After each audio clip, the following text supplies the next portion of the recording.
저희가 투표 진행했었잖아요. 과연 나는 화날 때 어떻게 행동을 하는지 투표 결과 함께 얘기 보고 얘기 나누겠습니다.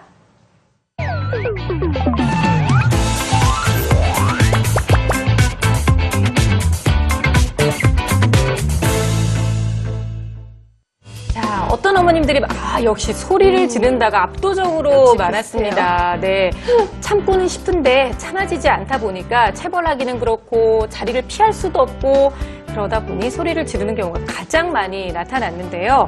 그 세 번째 체벌에 대한 이야기를 우리가 좀 해봐야 될 것 같아요. 아까 소리 지르는 거에 대한 얘기는 이제 선생님께서 말씀을 나눠주셨는데요.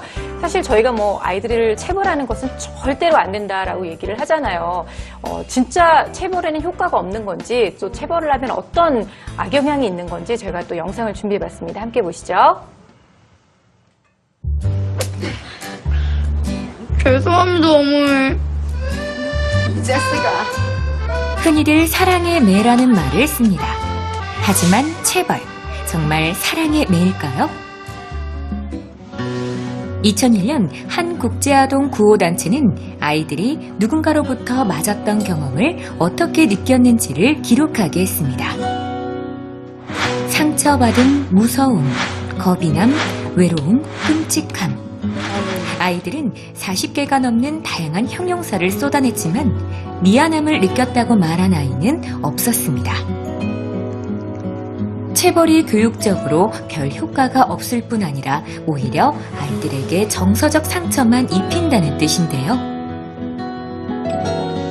미국 서던 메소디스트 대학교의 연구팀은 부모와 아이들을 대상으로 체벌 여부와 그 효과를 분석했습니다. 그런데 체벌을 받은 아이 중 73%는 10분 안에 하지 말라는 행동을 또 하는 것이었습니다. 그러면은 역시 체벌이 효과가 없다는 뜻이죠. 거네요, 효과가. 미국 미시건대 연구진도 3,200명을 대상으로 체벌과 아이의 공격적인 행동과의 관계를 분석했는데요. 체벌을 받은 아이들은 시간이 지날수록 더욱 공격적으로 변하고 나쁜 습관을 보였다고 합니다. 그런데 여기서 끝이 아닙니다. 체벌은 실제로 더 강력한 영향을 미칩니다. 2009년 미국 오하이오 주립대학의 조나단 베스파 교수팀은 3세대에 걸친 양육 방법의 대물림을 연구했는데요. 그 결과 자녀들은 부모의 체벌과 애정 표현, 그리고 책을 읽어주는 것, 이렇게 세 가지의 행동을 따라하는 경향이 있었습니다. 특히 매를 맞고 자란 자녀는 맞지 않고 자란 경우에 비해 자신의 아이에게 매를 드는 비율이 1.5배 이상 높았습니다. 체벌도 확실히 대물림이 된다는 거죠. 체벌은 아이의 마음을 멍들게 할 뿐 아무런 효과가 없습니다. 그러므로 사랑의 매는 틀린 말입니다. 사랑은 매가 아닌 따뜻한 말과 행동으로 전해야 하는 것입니다. 그래요. 체벌을 하면 아이가 말을 듣겠지. 근데 전혀 그렇지 않았다는 거. 10분 후에 바로 똑같은 행동을 또 했다는 거. 효과도 없을 뿐더러 심지어 이게 대물림 될 수 있다고 하니까 앞으로는 뭐 정말 아이한테 털끝 하나도 건드리면 안 되겠다라는 생각이 좀 드실 것 같아요. 저 영상을 좀 가지고 있다가 네. 조금 화가 나면 항상 화가 나면 좀 틀고 그러면 참을 수 있을 것 같아요. 그러니까요. 아니, 네. 다른 것보다 정말 우리 아이한테는 행복한 모습만 보여주고 싶다는 게 모든 부모의 마음일 텐데, 그렇지 않았을 때 우리 아이들한테 미치는 영향이 너무나 큰데요. 선생님, 그, 체벌에 대해서는 어떤 얘기를 좀 해주실 수 있을까요? 네, 저는 일단 전적으로 저도 반대를 하는 입장이고요. 제가 하나만 여쭤보고 싶은 게, 친구랑 나랑 어디를 갈 때 친구가 내 말대로, 내 마음대로 안 됐을 때 친구를 때릴 수 있을까요? 아니요. 없죠. 생각해 본 적 없으시죠? 네. 근데 아이는 왜 때려도 된다라고 생각할까라고 여쭤보고 싶어요. 아이들이요? 네.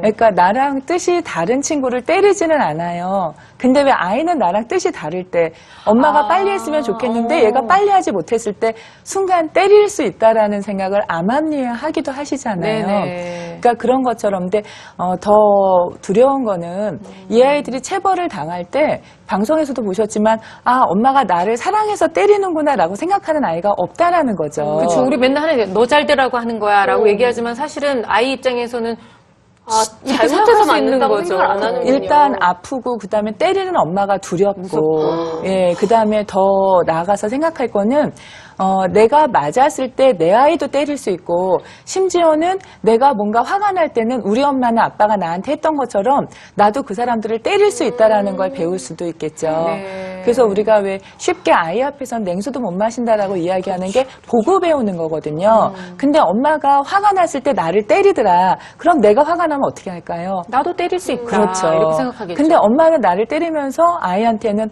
친구랑 놀이할 때는 사이좋게 놀아야 돼. 친구가 네 장난감을 빼앗아가도 너는 말로 해. 네네. 내 장난감이야 하고 말해봐. 이렇게 했을 때 아이가 과연 내가 본 것과 내가 배우는 것이 이렇게 커다랗게 차이가 있는데 해낼 수 없을 것 같아요. 그러니까 이게 아이들한테는 기억에 완전 탁 박히는 것 같아요. 제가 진짜 때린 적 없거든요. 근데 언젠가 말을 막 난리를 집안을 쳐놓은 적이 있어서 엉덩이를 제가 한번 이렇게 했대요. 그거를 지금까지 13년째 얘기를 그렇죠. 하면서 엄마가 그때 때린 사람 엉덩이를 모르고 맞은 사람 기억하죠. 내가 언제 너를 때렸냐고. 분명히 때렸다고 그날을 너무 생생하게 기억하더라고요. 네. 이 아이들의 체벌과 관련돼서도 부모님들이 많은 고민들을 하실 거예요. 사실 나도 모르게 하게 됐는데 그게 아이들의 기억에는 너무 오래 남게 되는 경우도 있을 텐데요. 행복한 엄마님께서 보내주신 또 사연이 있거든요. 잠깐 네. 읽어볼까요? 자꾸 아이를 때려요. 30개월, 12개월 두 아이를 키우고 있어요. 둘 다 어리니까 육아가 너무 힘들어요. 그래서 아이들에게 자주 화를 내고 저도 모르게 손이 올라가곤 해요. 네. 안 그러려고 해도 자꾸 버릇이 돼서 큰일이에요. 계속 이렇게 하면 안 되겠죠? 안 되겠죠, 선생님? 네. 이렇게 감정이 격앙되거나 또 부모가 이렇게 용납할 수 없는 행동을 아이들이 자주 보일 때 체벌 대신에 할 수 있는 좋은 방법이 타임아웃입니다. 네. 타임아웃의 경우에는 보통 이제 그 아이들이 잘못된 행동을 하면 부모도 같이 마음이 격앙되고 힘들 때가 있는데요. 이럴 때는 그 거실의 한쪽 구석에 생각하는 의자를 두거나 아니면 좀 분리된 장소에서 아이가 혼자 자기가 한 일을 좀 반성해보는 시간을 가질 수 있도록 도와주는 겁니다. 그래서 보통 3세는 3분 미만, 4세는 4분 미만 정도의 시간을 가지고 하는 게 좋고요.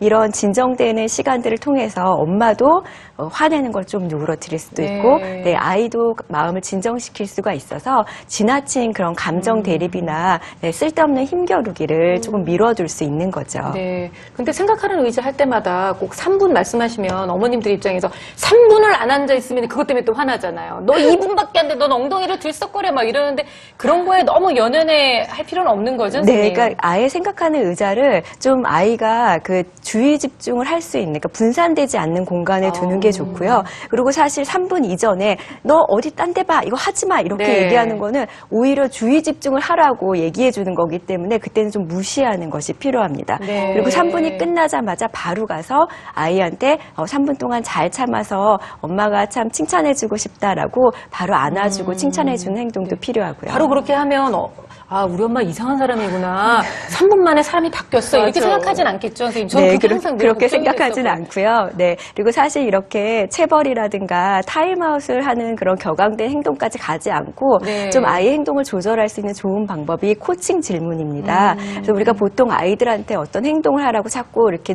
명령조로 얘기하기 쉽거든요. 네네. 예를 들면 아침에 일어나자마자 빨리 세수해, 이 닦어 이렇게 얘기하기 쉬운데 그렇게 하기보다는 아이가 다음번에 할 행동을 뭔지를 스스로 좀 깨달아서 자율성을 가질 수 있도록 아침에 일어나자마자 뭘부터 먼저 해야 될까라고 코칭 질문을 하면 네. 아이가 스스로 알아서 처음엔 잘 안 되겠지만 이제 한 3번, 4번, 5번 하게 되면 그렇지 아침에 일어나면 세수해야 네. 되지 이렇게 생각을 할 수 있게 되는 거죠. 너무 잘 알지만 잘안 그 정신없는 되는 게 아침 시간에 다음 시간에 뭘 할까 묻는 게 참 쉽지가 않기는 하더라고요. 그냥 차라리 내가 닦아주고 말지 이제 이렇게 되는 경우도 있는데요. 네. 근데 지금 타임아웃 얘기하다 보니까 사실 아이가 잘못해서 화낼 때도 있지만요, 선생님. 아이가 잘못한 게 사실 따지고 보면 없는데도 엄마 혼자 감정에 치우쳐서 화낼 때가 있거든요. 이럴 때는 사실 아이의 타임아웃이 아니라 엄마의 타임아웃도 필요한 건 아닐까요? 당연히 필요하죠. 그러니까 예를 들어서 저희가 운전을 하고 갈 때 내가 지금 출근 시간에 늦었다. 그럼 끼어드는 차 저희가 용서할 수 있을까요? 절대 용서 얄밉죠. 못하죠. 네. 근데 제가 시간 여유가 많고 기분 좋게 친구를 만나러 가는데 차가 끼어들지 못하면 어떨 때는 비상등을 켜두고 기다려주기까지 네네. 하잖아요. 그러니까 결국은 그 차의 문제도 있지만 나의 문제도 있는 거죠.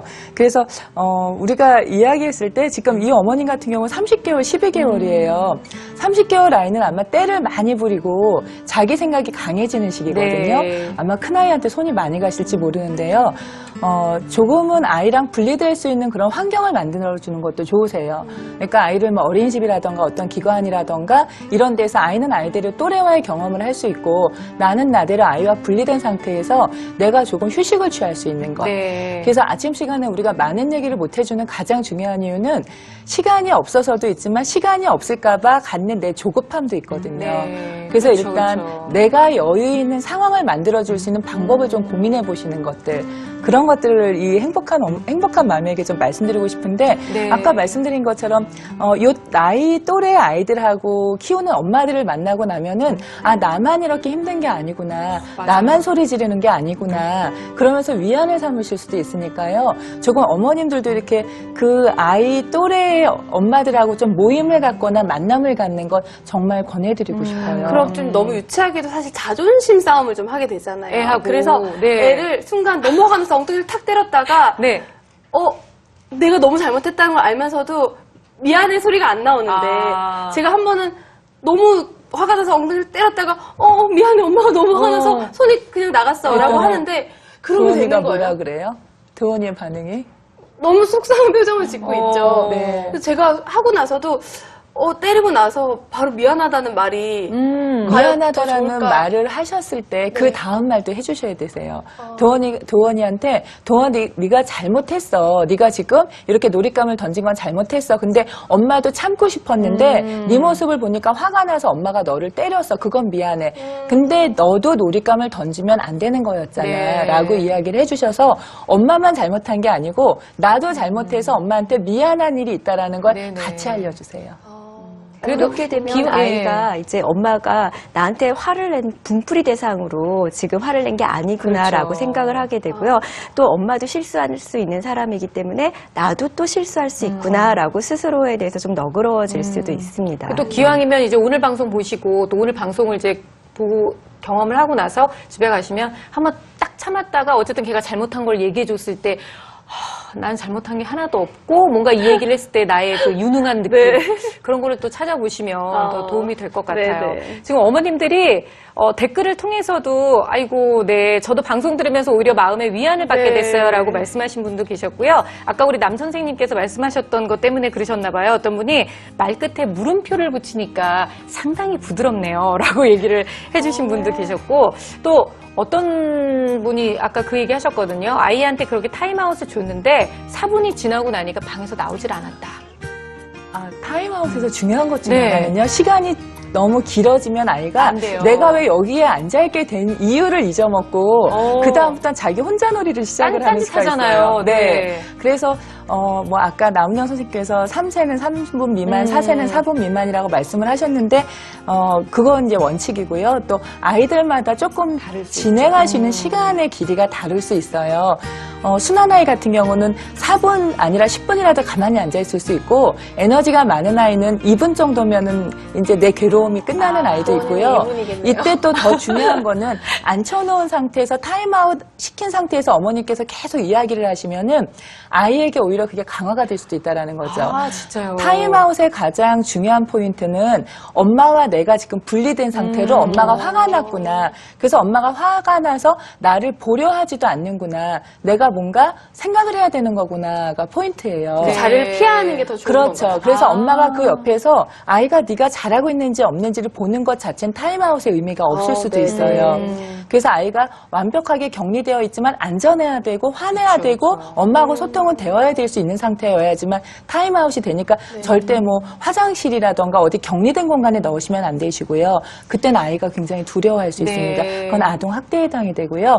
보이는 장소에서 타임아웃을 하되 그때는 엄마가 다른 일을 하시는 거죠. 슬쩍슬쩍 아이는 들여다보시되 그때는 상호작용을 하지 않으신 상태에서 네. 내버려 두시는 거예요. 우린 또 의자에 앉혀놓고 계속 얘기하잖아. 너 지금 똑바로 너 지금 생각하고 있어? 너 생각, 너 뭐 하고 있어? 뭐 잘못한지 알아? 그러니까 동생하고 뭐 딴 것도 솔직히 너 뭐 하는 거야? 뭐 이렇게 얘기하시지 마시고 완벽하게 본인이 정말 생각할 수 있는 시간과 여유를 줘라. 네. 이런 말씀이신 거죠? 네, 그러니까 지금 계속 간섭하고 있는 행동을 보이면 안 되고요. 네. 엄마 아까 말씀하신 것처럼 엄마가 뭐 설거지를 하시다든지 청소를 하신다든지 뭔가 딴 걸 하시면서 계속적으로 그렇지만 모니터링은 하는 네, 그런 게 바로 좋은 바람직한 타임아웃입니다. 그래요. 오늘 저희가 정말 나조차도 주체할 수 없는 화, 하지만 절대로 우리 아이한테는 되물림 해주고 싶지 않은 화에 대한 이야기를 나눠봤습니다. 사실 아이 키우면서 나는 화낸 적 없어요라고 얘기하시는 분들은 다 거짓말쟁일 거예요. 그렇죠? 맞아요. 그거는 정말 진실이 아닐 거예요. 누구나 다 경험해봤기 때문에요. 화를 참을 수 있는, 그리고 화를 잘 조절할 수 있는 방법, 마지막으로 아주 짧게 한 말씀씩만 좀 듣도록 하겠습니다. 우리 남 선생님부터 좀 부탁드릴까요? 네, 먼저 완벽한 엄마가 목표가 아니고요. 아이와 함께 성장하고 있는 나를 좀 너그럽게 바라보는 게 필요한 것 같습니다. 그래요. 네, 그래서 너무 지나친 기대감을 갖는 거는 아이한테나 나한테는 안 좋기 때문에 기대감을 낮추시고 좀 더 여유를 갖는 것, 네, 그걸 말씀드리고 싶습니다. 네, 육아는 생활이라는 걸 말씀드리고 싶어요. 과목 하나면 요거를 잘 마스터하면 끝나지만 육아는 생활 속에서 늘 부딪히는 거거든요. 그래요, 맞아요. 그래서 잘하겠다라는 그런 욕심 너무 많이 부리지 마시고 내가 좋은 엄마인가에 대해서 너무 회의하지 마시고 이 정도면 됐어라고 자신감 가지시고 더군다나 EBS를 열심히 보시는 부모님들이라면 충분히 고민하시는 분들이시거든요. 그쵸. 아, 이 정도면 됐어. 내가 이 정도 했으면 됐지라고 편안하게 생각하셨으면 아주 좋겠어요. 그래요. 그렇게 편안한 모습으로 아이를 대해야 아이도 엄마가 편안해요. 엄마 우리 엄마는 참 편안하고 좋은 네. 엄마야라고 세뇌를 당하게 되더라고요. 지금 윤희준이님께서도 아이한테 미안하다고 얘기를 했더니 아이가 멈칫했대요. 그것처럼 아이도 엄마가 얘기하는 것에 그 속뜻을 다 알고 있기 때문에 아이한테 힘들다고 얘기하는 거, 미안하다고 얘기하는 것도 절대로 나쁜 게 아니니까 그렇게 하시면서 엄마들의 마음속에 있는 짐도 좀 많이 덜어내시면 좋겠다는 생각이 듭니다. 오늘 우리 하나 씨 어떠셨어요? 중간중간 막 눈시울이 사실은 막 눈에 막 눈물이 맺혔다가 다시 굉장히 많이 참으셨죠. 아이 얘기할 오늘. 땐 좀 그런데 완벽한 엄마가 되려고 하기보다는 좀 너그럽고 스스로가 행복한 엄마가 돼야겠다는 그래요. 생각을 합니다. 네, 너무 좋았어요. 저는 무엇보다 이렇게 너무 천사 같은 우리 유하나 씨를 아내로 두신 남편분과 또 우리 도원이 너무너무 행복할 것 같고요. 무엇보다 그냥 옆에서 도와주시는 분들이 많이 도와주시면 엄마가 편합니다. 우리 어머님, 아버님도 많이 좀 도와주시고요. 남편분께서도 시간 되는 대로 많이 도와주시기 부탁드릴게요. 자, 오늘 나와주신 유하나 씨 그리고 두 분 선생님 감사드립니다. 고맙습니다. 고맙습니다. 자, 다음 주에는요, 저희가 애착과 관련된 이야기를 좀 오랜만에 나눠보려고 합니다. 어떤 상황인지 애착이 부족한 걸까요? 라는 고민이 있으시다고 하는데요. 어떤 사연인지 다음 주에도 많이 기대해 주시기 바랍니다. 날씨가 많이 추운데요. 감기 조심하시고요. 고맙습니다.